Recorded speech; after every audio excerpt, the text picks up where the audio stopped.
જય શ્રી કૃષ્ણ ભક્તજનો, આજે હું તમને એક સરસ મજાનો પ્રસંગ સંભળાવી રહી છું, જેનું નામ છે શ્યામ શાસ્ત્રી. તો ચાલો આપણે એ પ્રસંગ સાંભળીએ. ભારતનો દક્ષિણ કિનારો એટલે મંદિરોની હારમાળ. મંદિર જેવું જ એક નગર. કાંચીપુરમના કામાક્ષી મંદિરમાં દેવી કામાક્ષીની સુવર્ણ પ્રતિમા ઝળહળતી હતી. દક્ષિણના લોકો દેવી કામાક્ષીને ખૂબ જ માને છે. પ્રેમને શક્તિની એ દેવી મનાય છે. ભક્તો માથું નમાવી ભક્તિ કરે છે. તેમાંય આ દેવીની મૂર્તિ તો અદ્ભુત હતી. જોનારને એમ જ લાગે કે જાણે સાક્ષાત દેવી કામાક્ષી જ મંદિરમાં આવીને વિરાજ્યા છે. પણ મુસ્લિમ રાજ્યના ઉદયકાળ સાથે જેમ ઠેર ઠેર હિન્દુ મંદિરોને શોષવું પડ્યું, ગુજરાતના ઠેઠ સોમનાથની મૂર્તિના 3 ટુકડા થયા, તેવી જ દશા દેવી કામાક્ષીની થઈ. બળવાન મુસ્લિમ રાજવીઓ વિજયનગરને જીતી લઈ કાંચીપુરમ ઉપર તમામ લશ્કર લઈ ગયા. તેમની ઈચ્છા કામાક્ષીની મૂર્તિ મેળવવાની હતી. એ સુવર્ણ પ્રતિમા મળી જાય તો અઢળક સોનું પ્રાપ્ત થાય તેમ હતું.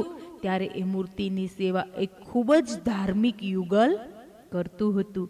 જેવી તેમને ખબર પડી કે આક્રમણ મંદિર સુધી આવી રહ્યું છે, તેવી જ તેમણે પ્રતિજ્ઞા કરી કે પ્રાણ આપીશું, પ્રતિષ્ઠા નહીં. જિંદગી ભલે જાય પણ દેવી કામાક્ષીને ઊની આંચ પણ નહીં આવવા દઈશું. દેવીએ આજ સુધી આપણા સહુનું રક્ષણ કર્યું છે, આજે આપણે દેવીનું રક્ષણ કરીશું. દેવી કદાચ આપણી ભક્તિની કસોટી કરતી હશે, એ કસોટીમાંથી આપણે જરૂર પાર ઉતરીશું. ત્યારે તો હુમલો લઈ આવનાર યવનોના ડંકા નિશાન વાગવા લાગ્યા. વિચારવાનો સમય જ ન હતો. મંદિરમાં જે લોકો હતા એ બધા મૂર્તિને ઉપાડી ઘાસમાં ઢાંકી પાછલે બારણે વિદાય થઈ ગયા. આક્રમણ લઈ આવનાર શત્રુ તો મંદિરને ખૂણે ખૂણે ખૂંદી વળ્યો, પણ મૂર્તિ મળી નહીં. સેનાપતિએ ગર્જના કરી, ભાગનાર ભાગીને ક્યાં સુધી ભાગી શકશે? એમનું પગલે પગલું દબાવી બરાબર પીછો કરો. પીછો કરવા છતાં પણ પત્તો લાગ્યો નહીં. સિપતથી ભાગતા ભક્તજનો મૂર્તિને ઠેઠ તિરુવારૂર સુધી લઈ ગયા. કામાક્ષીને ઘાસની અંદર સંતાડી રાખવામાં આવ્યા. એ સંજોગોમાં પણ પેલા ભક્ત પતિ પત્નીની ભક્તિ તો ઓછી જ ન થઈ, બલકે તેમની શ્રદ્ધા તો ઘણી વધી ગઈ હતી. આ પૂજારી ભક્તનું નામ હતું વિશ્વનાથ શાસ્ત્રી. તેઓ વૈદિક પંડિત હતા, મહાજ્ઞાની હતા. છતાં એક ગૂઢ વાતનો અર્થ તે સમજી શકતા ન હતા. તેમણે સમસ્ત જીવન દેવી કામાક્ષીની પૂજા અર્ચનામાં પસાર કર્યું હોવા છતાં તેમને કોઈ જ સંતાન ન હતું. પણ આથી તેઓ નિરાશ થયા ન હતા. એક રીતે તો તેમને ખાતરી હતી કે જ્યારે તેમને હાથે કોઈ અલભ્ય કામ થશે ત્યારે જરૂર સંતાન યોગ ઊભો થશે. તેમની ધારણા સાચી પડી. તેમણે દેવી કામાક્ષીને બચાવવા પ્રાણની બાજી લગાવી દીધી. દેવીએ પણ ખુશ થઈને તેમને એક પ્રાણની ભેટ આપી. એક કાર્તિકી પૂનમે તેમને ત્યાં સુંદર બાળકનો જન્મ થયો. એ બાળકનું નામ વેંકટ સુબ્રમણ્યમ રાખ્યું. પણ આટલું મોટું નામ કોઈને બોલતા ફાવતું નહીં, એટલે તેઓ બાળકને શ્યામ કૃષ્ણ કહેવા લાગ્યા. એ છોકરો પણ વૃંદાવનના શ્યામ કૃષ્ણ જેવો જ શ્યામ અને મનોહર હતો. પંડિત પિતાએ શ્યામને દરેક વિદ્યામાં પારંગત બનાવવા માંડ્યો.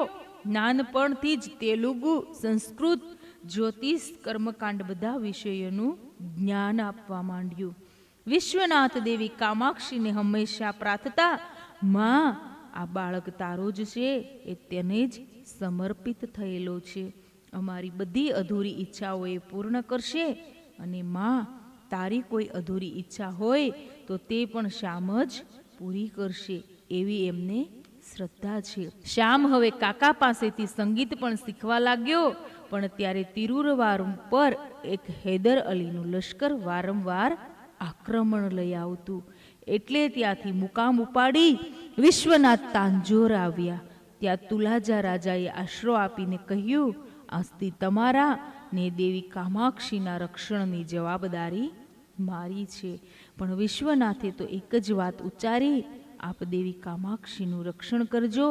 અમારું રક્ષણ તો જે સ્વરૂપમાં હશે તે સ્વરૂપમાં દેવી જ કર્યા કરશે. અહીં બધાના દિવસો સુખરૂપ પસાર થવા લાગ્યા. જો કે શ્યામને અહીં ખાસ ગમતું ન હતું. વૃંદાવનનું અગાઉનું કુદરતી વાતાવરણ તેને ખૂબ જ પ્રિય હતું. તેના કુમળા મન ઉપર સંગીતની અસર થઈ હતી. વનરાજીના મુક્ત પંખીઓ સાથે તે પણ ગાવા લાગ્યો હતો. કોયલ સાથે તે ટહુકવા લાગ્યો હતો. મોર સાથે તે કેકારવ ગજવવા લાગ્યો હતો. ધીરે ધીરે ભક્તિ સંગીત બનીને તેના કંઠમાંથી નીકળવા લાગી હતી. ભક્તિ અને સંગીત બંનેમાં જરૂર છે ધ્યાનની, યોગની, તલ્લીનતાની. તે છતાં વિશ્વનાથને લાગ્યું કે શ્યામ સંગીત પર ચડી જશે તો પૂજા પાઠ ભૂલી જશે. દેવીની પૂજાને પૂજાના નિયમ બંધન પહેલી વસ્તુ છે. સંગીતનું સ્થાન એના પછીનું છે. તેમણે શ્યામને સંગીતને રસ્તે ન જવાની ચેતવણી આપી. શ્યામને એ વાત ન સમજાય કે પૂજા પાઠ અને ભક્તિથી સંગીત જુદું કેવી રીતે છે. અરે ખુદ સંગીત ભક્તિનો એક પ્રકાર નથી શું? પણ મોટા સાથે દલીલ કોણ કરે? અને મોટાઓની તો એક જ વાત હતી કે અમે જે કરતા તે તું કર, એ જ તારા માટે પૂરતું છે. વિશ્વનાથે એને કહ્યું કે અમે જેટલી ભક્તિ કરી એટલી પૂરતી છે. એ ભક્તિને લીધે જ દેવીએ અમને તારી ભેટ આપી છે. તું શું એમ માને છે કે સંગીતના રાગડા તાણવાથી દેવી તારા પર વધુ પ્રસન્ન થશે? શ્યામની વાત જુદી જ હતી. તે પણ દેવીને નાખુશ કરવા માંગતો ન હતો, પણ પરંપરાથી જે શ્લોકો ગવાતા હતા તે હવે તેને કર્કશ લાગતા હતા. એ પ્રાર્થનાઓમાં, એ આરતીમાં, એ ભજનમાં તે શુદ્ધ ઉચ્ચાર, શુદ્ધ સંગીત રેડવા માંગતો હતો.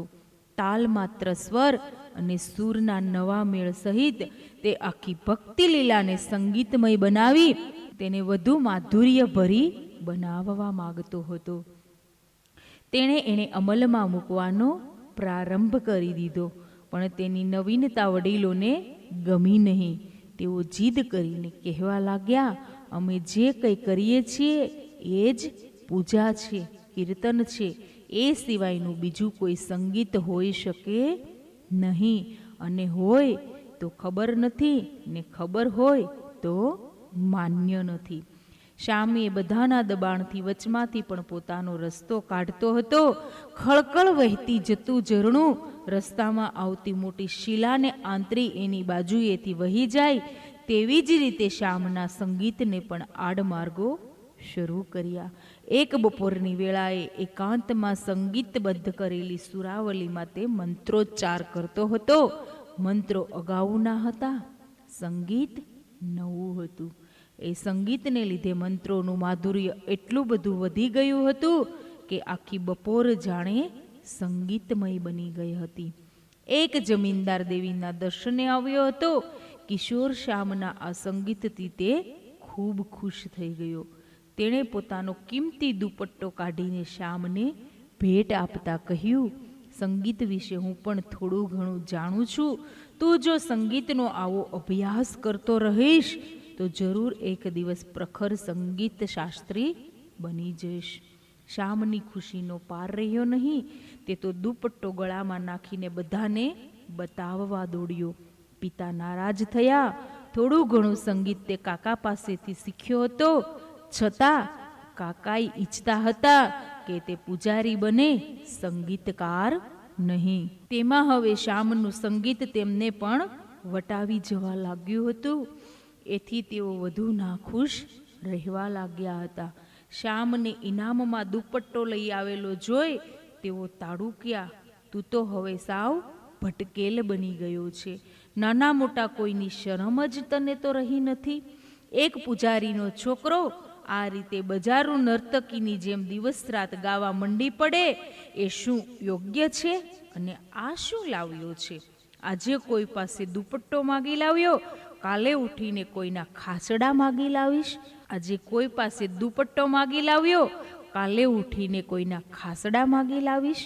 ફેંકી દે એને, એમ કહી પેલા દુપટ્ટાથી પોતાના પગના પગરખા સાફ કરી એ દુપટ્ટો ફેંકી દીધો.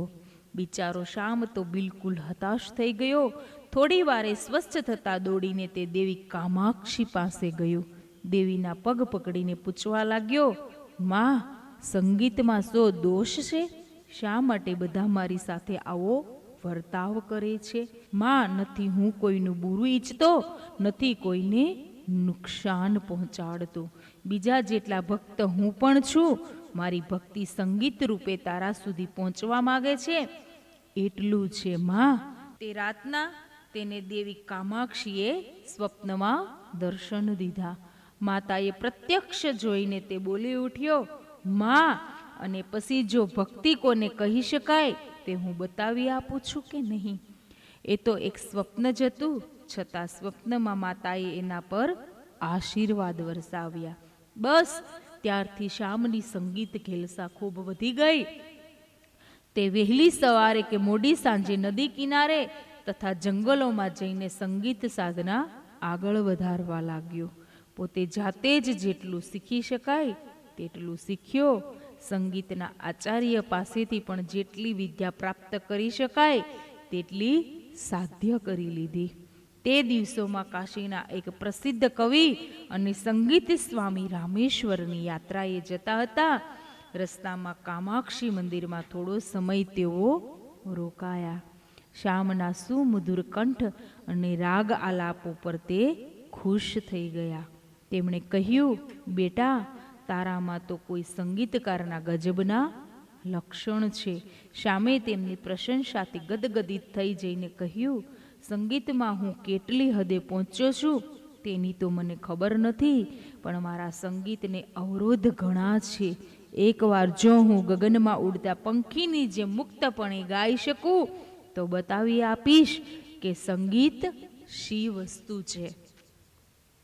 મહાત્માએ આશ્વાસન આપતા કહ્યું, ગભરા નહીં દોસ્ત, હું તારા વડીલોને સમજાવીને તેમની ગેરસમજૂતી દૂર કરીશ.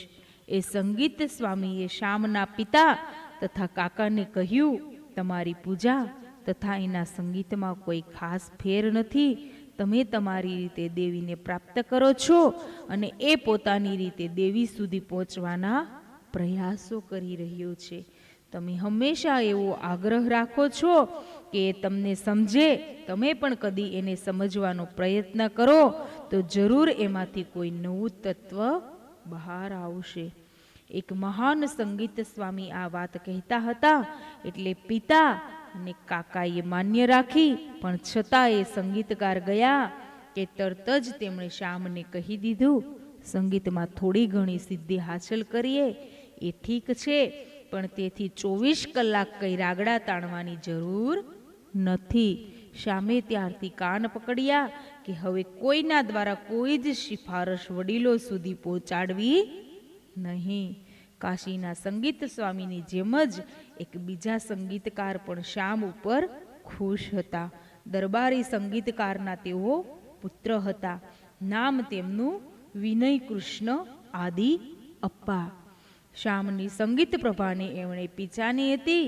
તેમણે પણ એક દિવસ કહી દીધું, ખોટું નથી કહેતો શ્યામ, તારા સ્વરમાં સાક્ષાત કામાક્ષી જ વસેલા છે. દોસ્ત, આ રીતે તું ગાયા કરીશ તો જરૂર એક દિવસ દરબાર સુધી પહોંચી શકીશ. શ્યામ સમજી ગયો. તેનામાં રહેલો કલાકાર જાગી ઉઠ્યો. તેને પોતાની પ્રતિજ્ઞા યાદ આવી ગઈ.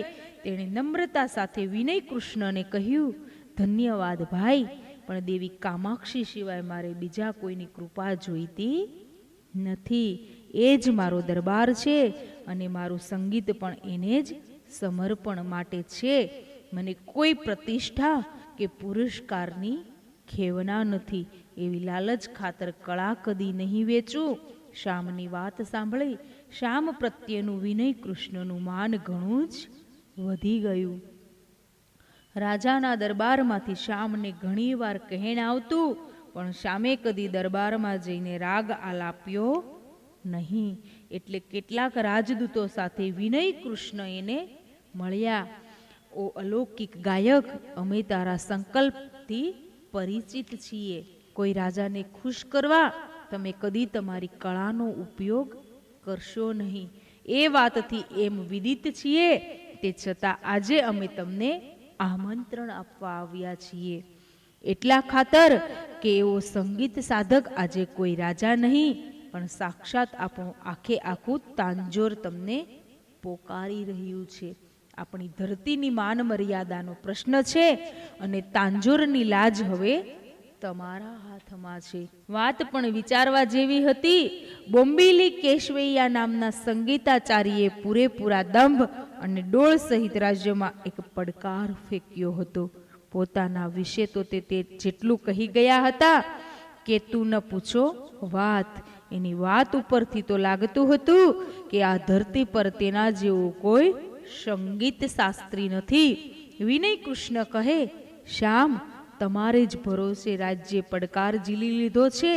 આ સંગીતકારના મિથ્યા ગર્વના એકમાત્ર તમે જ ચૂરે ચૂરા કરી શકો તેમ છો. તાંજોરની ઇજ્જત હવે તમારા હાથમાં છે. શ્યામે વીણા ઉપાડી દેવી કામાક્ષી સમક્ષ માથું નમાવી આશીર્વાદ માંગ્યા. પછી વિનય કૃષ્ણે કહ્યું, ચાલ. દરબારમાં શ્યામ શાસ્ત્રીને પધારેલા જોઈ એક જાતનું ગણગણાટ શરૂ થઈ ગયું. ઉંમરમાં ઘણા નાના એવા શ્યામ શાસ્ત્રીને જોઈ બોમ્બીલી ગાયકો મોં મચકોડવા લાગ્યા.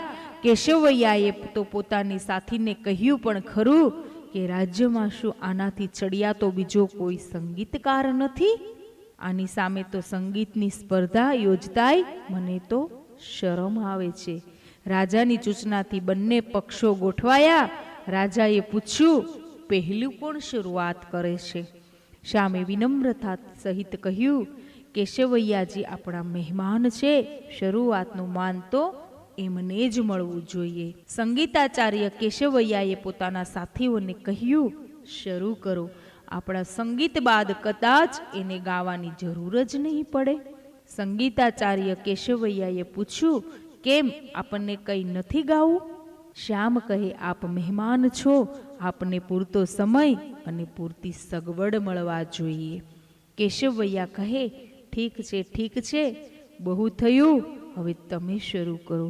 શ્યામ શાસ્ત્રીએ શ્રી કામાક્ષીની પ્રાર્થનાના સ્વરમાં એક મધુર રાગ શરૂ કર્યો.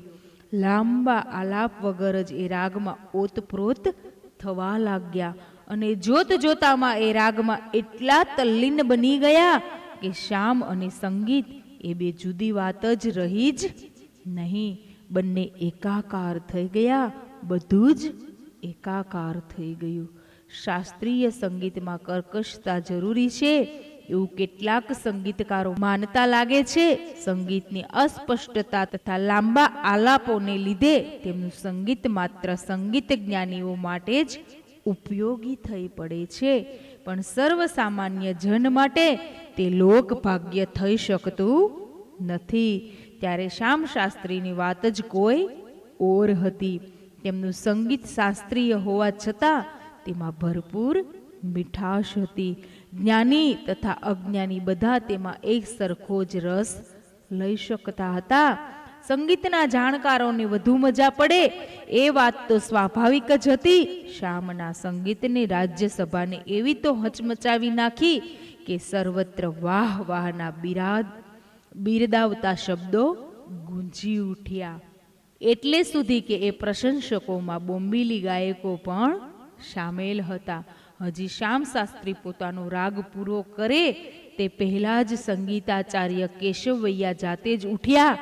તેમણે પોતાનું વાદ્ય શ્યામ શાસ્ત્રી સમક્ષ મૂકીને કહ્યું, તમારી કળા અલૌકિક છે.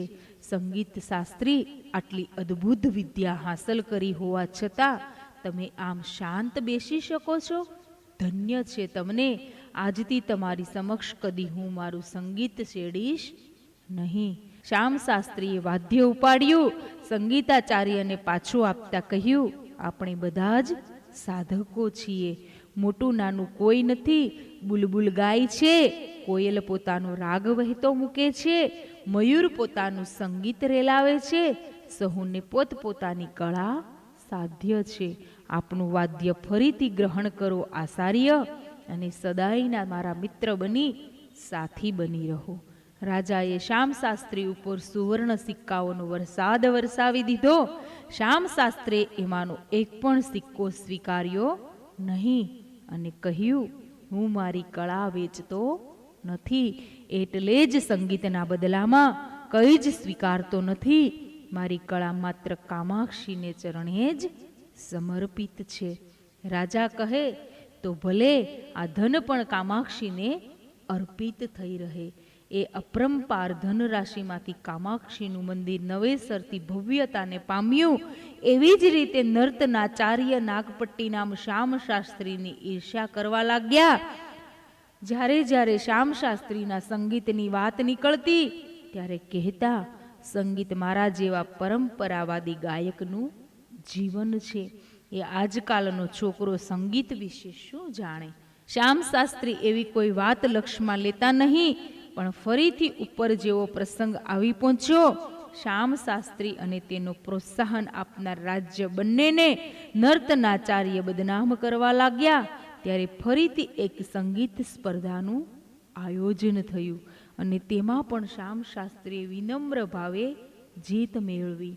નર્તનાચાર્યની તો એવી દશા થઈ ગઈ કે તેમણે તાંજોર ચોડવા નક્કી કર્યું. તેમણે કહી દીધું, જ્યાં આવડા મોટા સંગીત શાસ્ત્રી હોય ત્યાં આપણું કામ નહીં. ત્યાંથી નર્તનાચાર્ય સીધા મૈસૂર પહોંચ્યા. ત્યાં રાજ દરબારમાં તેમણે સારું સ્થાન પ્રાપ્ત કર્યું. વર્ષો બાદ શ્યામ શાસ્ત્રી જાત્રાએ જતા હતા ત્યારે મૈસૂર આગળથી પસાર થયા. નર્તનાચાર્યને ડર પેસી ગયો કે શ્યામ જો અહીં ગાશે તો આપણે પણ નીચા દેખાશું. તેણે સામા જઈ શ્યામ શાસ્ત્રીને પ્રાર્થના કરી. શ્યામ શાસ્ત્રીએ હસીને કહ્યું, ડરવાની જરૂર નથી આચાર્ય. તમે જાણો છો કે હું રાજાને સમક્ષ ગાતો નથી, માત્ર દેવી સમક્ષ જ ગાઉં છું. આપના મહારાજા બોલાવશે તો પણ હું આવીશ નહીં. આપ નિશ્ચિત રહો. શ્યામ શાસ્ત્રીએ ભક્તિ સંગીતમાં અનોખું સ્થાન પ્રાપ્ત કરેલું છે. સંગીત કળાને સૂક્ષ્મમાં સૂક્ષ્મ લય, તાલ તથા માધુર્ય આપવામાં તેમનો મોટો હાથ છે. તેમણે પોતે 400થી પણ વધુ વાક રચનાઓ કરેલી છે. તેમાં 30 સ્વરમ તાન વર્ણનમ અને ધ્રુવતારમ મુખ્ય છે. શ્યામ શાસ્ત્રી જેવા સંગીત ભક્ત હતા તેવા જ દેવી કામાક્ષીના ભક્ત પણ હતા. જિંદગીમાં જે થોડું ઘણું દુઃખ વેઠવું પડ્યું એ દુઃખને તેમણે કદી દુઃખ લેખ્યું ન હતું. તેમનું જીવન અત્યંત શાંત, પવિત્ર અને સુખી હતું. તેમની પત્નીનું નામ શ્રી વિદ્યા હતું. પતિની સાથે શ્રી વિદ્યાની સંગીતનો શોખ લાગ્યો હતો. પાછલા જીવનમાં તો પતિ પત્ની સંયુક્ત સંગીત ફેલાવતા હતા. તેમને દેવી કામાક્ષી તરફથી જીવન મળ્યું હતું અને સાચે જ તેમણે દેવી કામાક્ષીને એ જીવન સમર્પિત કર્યું.